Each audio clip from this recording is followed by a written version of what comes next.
for example, if you are a Starbucks location that is a mobile only pickup, right?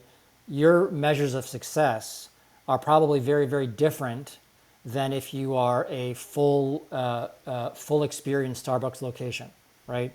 So if you're a mobile pickup only, and you're not worried about dwell time, you're not worried about the length that maybe the length of the queue, you're not worried about other things like that.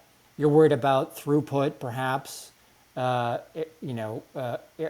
error rate, and other things like that. Versus, again, the metrics might be different if you are a full service Starbucks location. So I think the first thing would be start from your objective or the goal of the location, and then build out the metrics that best represent your performance against those. Having said that, I think there are a couple of things that you could consider. One would be traffic. And so I think almost regardless of what the value proposition of your location is, if you're not driving footsteps through the door, you're probably going to have a tough go, right? Unless your store is unless it's a dark store and you're literally just using it to fulfill online orders. I mean, that's probably the only instance where I could imagine traffic wouldn't be relevant. But I think understanding your traffic patterns and your performance year over year is important.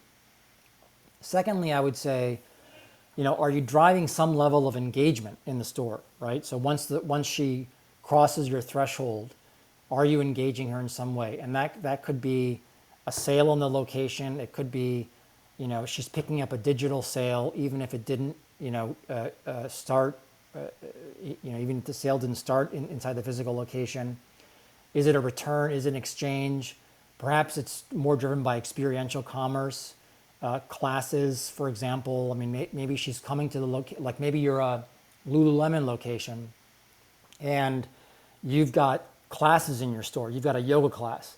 And so one of the measures of success would be, traffic perhaps, but what percent of the traffic is driven off of classes versus, pure commerce.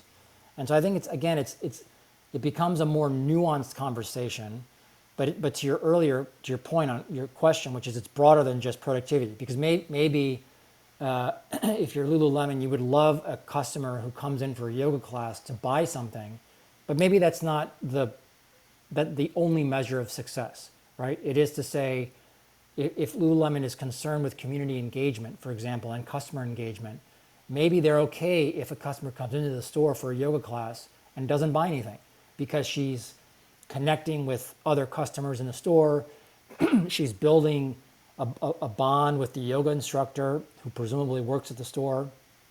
And so it's more about the long-term engagement and loyalty of the customer and less about whether or not she buys something that day before or after that class, right?